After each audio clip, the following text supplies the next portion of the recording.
ઉપસ્થિત છે અને અમારે ભીડિયામાં વેરાવળ અને દેવ બધી જગ્યાએ ડાયરા હોય ત્યારે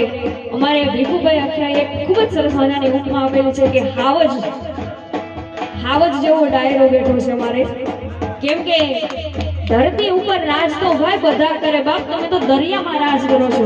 અને એવું માછીમાર ગ્રુપ અહીંયા ઉપસ્થિત છે ત્યારે એમના માટે ખાસ વિનંતી ગાવું છું ત્યારે